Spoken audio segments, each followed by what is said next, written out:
Bonsoir les amis. Alors je réponds à pas mal de messages à Mama Zineb qui voulait parler de pensée critique. Alors qu'est-ce que c'est selon vous la pensée critique?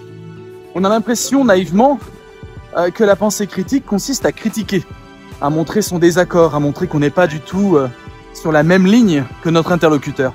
Ça n'a rien à voir. La pensée critique, c'est tout simplement, et je mets des guillemets à simplement, parce que c'est pas si simple, penser par soi-même. Alors on peut imaginer qu'on est toujours le maître de nos pensées, le maître de nos actions, et que dès qu'on pense, on pense par nous-mêmes. Mais ce serait sans compter un mot que je vais vous livrer dans quelques secondes. Un mot magique de la philosophie. Un mot qui explique que nous sommes asservis à des dogmes, à des normes, à des choses qu'on doit faire impérativement, on appelle ça des prescriptions, à des choses qu'on doit s'empêcher de faire, on appelle ça des proscriptions. Bref, nous sommes asservis et nous obéissons. Mais nous obéissons à notre insu, sans savoir que nous sommes en train d'obéir.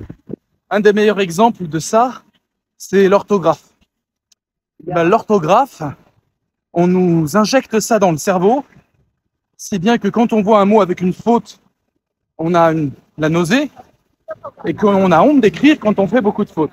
L'orthographe est une servitude, mais ceux qui servent l'orthographe ne savent pas qu'ils sont esclaves de l'orthographe. Ils s'imaginent qu'ils respectent la langue française, alors que l'orthographe n'a absolument rien à voir avec la langue française. C'est juste un code écrit qui pourrait bien être autrement.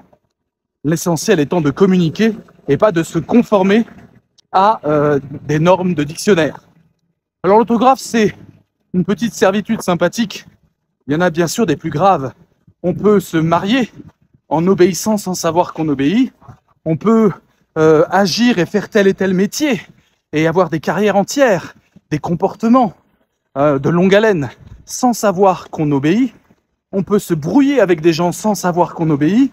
On peut se faire du mal à soi-même, se dénigrer, voire avoir des conduites à risque, des addictions, sans savoir qu'on est en train d'obéir. Ce mot, je vous le donne mes amis, ça permettra d'étoffer votre vocabulaire. Ça, c'est mieux que l'orthographe. Et surtout de penser différemment. Un mot nouveau, un concept nouveau, c'est aussi une fenêtre sur le monde et un outil pour penser mieux. Ce mot, ça s'appelle l'aliénation. Nous sommes tous plus ou moins aliénés. Dans le mot alien, vous avez l'idée d'étranger, alienus.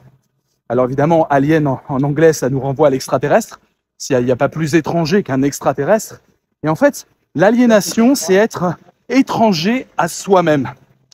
Quelque chose en nous qui n'est pas nous commande. C'est ça, être aliéné. Et ça vient bien sûr de l'éducation, ça vient aussi de la pression sociale, ça vient du jugement des autres, et ça vient de la propagande et de la publicité, et j'en passe et des meilleurs. Ces jeunes hommes, ces jeunes femmes qui suivent les codes débilitants de Hanouna et de la télé-réalité, et qui s'imaginent que c'est super fun de jouer aux crétins, et super fun d'annonner conneries sur conneries, eh ben ils sont aliénés. D'ailleurs, je vois dans Hanouna un des rois de l'aliénation de masse. Voilà mes amis, êtes-vous aliénés? Et comment vous désaliéner? C'est aussi ça le rôle de la philosophie, on en parle, et je réponds à vos commentaires. Allez, je m'enfonce dans ma nuit d'écrivain, et je vous dis à salut, et je vous dis abonnez-vous, abonnez-vous, abonnez-vous.